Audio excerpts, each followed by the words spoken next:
Well, hello, my Tuesday night people. I'm Elliot Bright, and this is the Gaily News, your daily dose of LGBTQ plus news from around the globe. It's August 11th, and the headlines are heavy. Here's the quick rundown. The Trump administration just barred Medicaid and CHIP funding for gender affirming care for minors. The same administration abandoned its fight for trans kids' medical records. In Kansas, trans men are walking into women's facilities to expose the absurdity of the state's bathroom ban. Senegal charged 71 men under its Unnatural Acts law, and Bolivia recognized its first same sex marriage. Let's get into it. We start with a major federal move. On Tuesday, the Centers for Medicare and Medicaid Services finalized a rule that ends federal Medicaid and Children's Health Insurance Program dollars for puberty blockers, cross-sex hormones, and surgeries for transgender youth. The rule is set to take effect in October. HHS Secretary Robert F. Kennedy Jr. and CMS Administrator Mehmet Oz framed the decision as protecting children from what they called experimental and irreversible interventions. Major medical organizations in the United States continue to support gender-affirming care as medically necessary for young people with gender dysphoria. The practical effect is that low-income families who rely on Medicaid and CHIP will now face even steeper barriers to care that is already restricted or banned in many states. States can still choose to cover the treatments with their own money, but the federal backstop is gone. In a separate legal fight, the Trump administration folded. Justice Department attorneys asked a federal appeals court to drop their appeal of rulings that blocked the government from obtaining sensitive medical records of transgender youth who received care at UPMC Children's Hospital of Pittsburgh. Families and their lawyers said the children and their parents can finally breathe easier, knowing their private medical information will not be handed over to a hostile administration. One attorney described earlier government conduct in the case as reflecting callous indifference. After months of legal pressure, the administration walked away from the fight. Meanwhile, in Kansas, the state's bathroom ban is producing exactly the chaos critics predicted.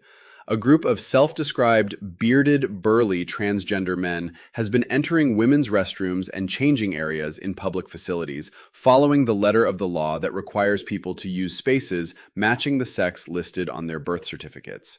At one water park, the manager reportedly cleared children out of the women's area after the men entered. The activists say they are demonstrating the absurdity of a law that forces masculine-presenting trans men into women's spaces while claiming to protect those same spaces. Police in at least one incident had to take detailed physical descriptions of the men's bodies to avoid arresting them for following the statute. The law was sold as keeping men out of women's bathrooms. The reality on the ground looks a lot more complicated. Across the ocean in Senegal, the crackdown continues. The public prosecutor's office confirmed that 71 men have been charged with unnatural acts under the country's stiffened anti-homosexuality law. Another 28 men who were arrested had their charges dropped. The law, passed earlier this year, raised the maximum prison sentence for same-sex relations to 10 years and also criminalized the promotion or financing of homosexuality. More than 100 people have been caught up in the wider sweep, including some local celebrities. Rights groups say the LGBTQ+ community is being used as a political scapegoat. In a region where several countries have moved to tighten anti-LGBTQ laws, Senegal's enforcement is moving fast and showing little mercy.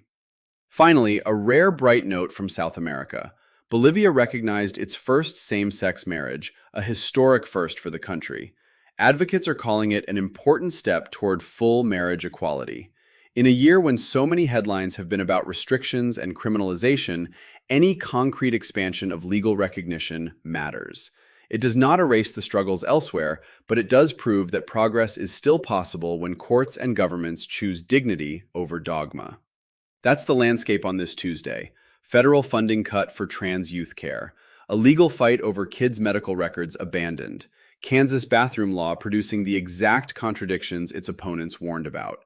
Dozens of men facing prison in Senegal, and Bolivia taking a step forward on marriage equality. Pressure, resistance, and the occasional breakthrough, all in one day. Thank you for spending this time with the Gaily News. I'm Elliot Bright. Come back tomorrow, same energy, fresh headlines. Stay fierce. Get out there and make them uncomfortable.